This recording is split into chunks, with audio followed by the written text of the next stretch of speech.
Hey, it's Tiger. That's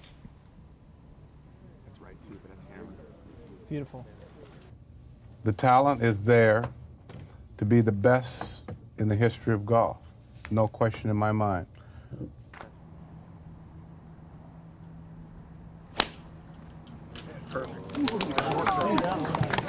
You think he is given some special destiny by God Yes. Almighty? Yes. You do? Mm-hmm. Where do you get that from?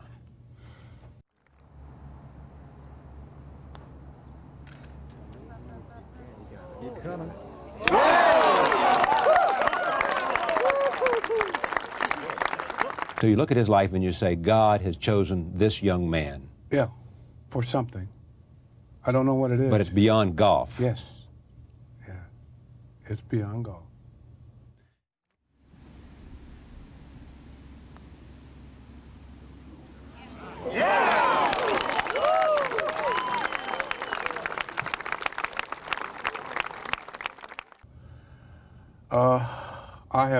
I've checked with other people.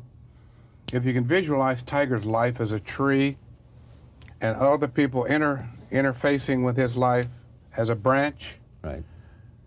people who have intersected with his life, and I've gone back and said, now, would you review your life back to see how you were prepared to intersect with his life? Everyone, without exception, has found out that they were prepared for a role in his life. Well, this is his father. Thank you. This is the man who produced him. Yeah. He chose a good father.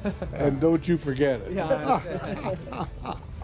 It is my desire to introduce Tiger to well-known, responsible, achieving members of the black race so that he can be aware of his heritage and be proud of it.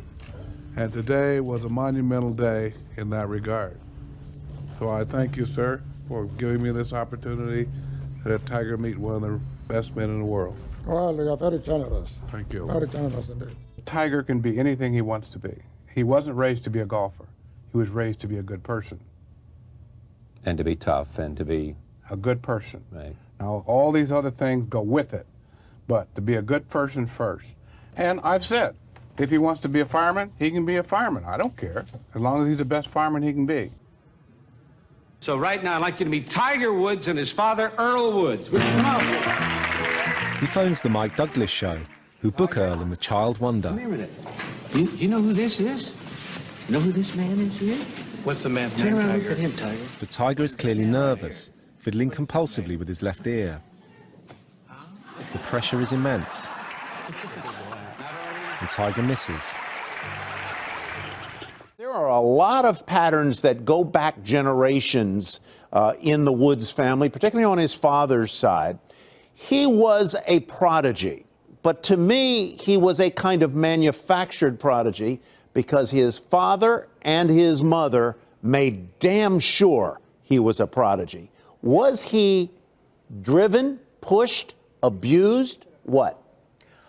Well, I think he was programmed. I think that's the word that came to mind time and time again when Jeff Benedict and I were putting the book together. You almost felt like it was a computer program. And, you know, on one side, his first name is Eldrick. So on one side, Tyler, you have the E for Earl, his father. And on the other side, you have the K for Catilda.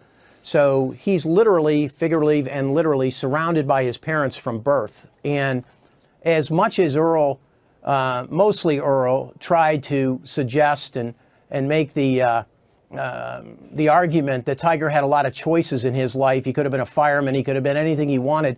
The fact of the matter is, from the earliest days of his life, even before he entered the first day of kindergarten, Tiger's life was laid out for him. The pattern was really striking because Earl, the father, had been pushed to be a baseball player, I believe by his father. His father. He tried hard to be a baseball player and didn't succeed. And it seemed to me that Earl then was going to make damn sure that his son, Tiger, realized maybe even not so much Tiger's passion, but his father's passion, which was golf. I don't think there's any question. Earl discovered golf after he retired from the military, and it became an obsession in his life. And when Tiger was born, Earl said, "I'm going to teach my son the sport of golf." And there's an interesting alchemy here. I mean, Earl is a very complicated man, dealt with racism and discrimination in the military. He has plans for his son, and as early as 2 years old, he's touting Tiger to Jim Hill, a very popular television sports anchor in Los Angeles at the time, saying, "You have to see my son." But not to forget Tita, his mother, who was the kind of the original Tiger mom, who gave Tiger his iron will, who told him time and time again, you don't just beat your opponents, you put your foot on their neck and you stomp them so they remember you. I'm a mixture of both, because when I play, I can see both of them in me. I am pretty fiery, but at times I'm very calm. Authoritarian. Yeah. Tita is very authoritative. She is very definitive. Yes and no. I am more prone to be inquisitive, to promote discussion. I want to find out what your thinking was. I want to find out what your feelings are, and did you learn anything? So we're two different types, but we coexisted very well. When you compound Tiger's own personality, he's a very nerdy guy growing up. He was socially awkward. He stuttered until he was about 7 years old. He was a very private person, spent a lot of time in his room. And then you have this absolute explosion of fame, followed by almost unimaginable fortune. Everything at his fingertips, whether it was money from the commercial sponsors, everybody jumped in. Nike, EA, American Express, Gillette, Gatorade, Wheaties. I mean, it was a who's who of American companies. And then all of a sudden, you have the world at your feet when it comes to women. And he had some dark influences on his life in that area as well. And Earl wasn't faithful to Tita. He wasn't the perfect guy, was he? He wasn't as a man. Do you think that some of that reflected on Tiger in what's happened subsequently? Can I no comment on that one? Yeah, I don't want to say anything. All I can say is I know everything, and I just don't want to say anything. I think Tiger must have been quite conflicted because he had a very secure SOP world, and yet he also saw other stuff, and that must have been confusing, especially at that age. Yeah. Well, I'll tell you what, I was no saint outside the golf course myself, and I felt a little guilt on that respect, and yeah, I think that there was a little bit of not a real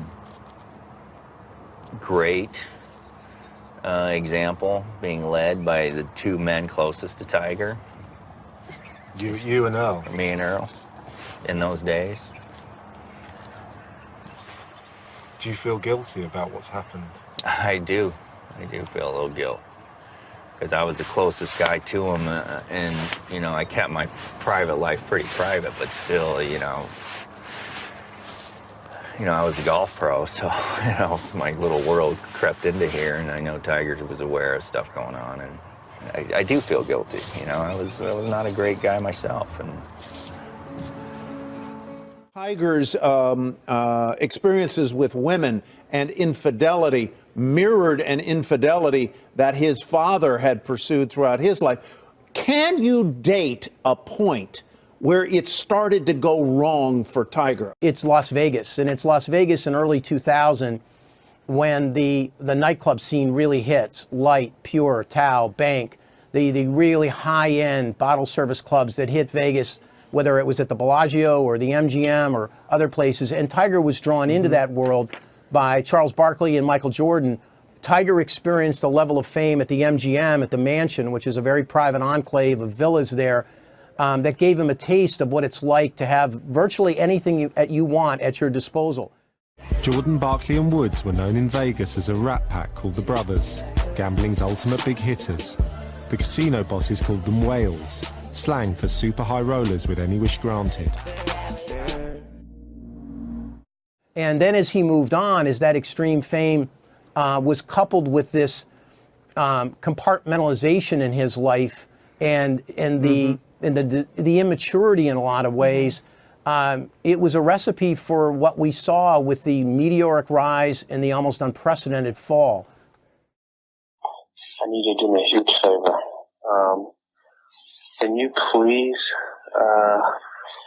take your name off your phone? My wife went through my phone and maybe calling you. So if you can, please take your name off that and just have it as a number on the voicemail. Just have it as your telephone number. That's it. Okay, you gotta do this for me. Huge, quickly. All right, bye.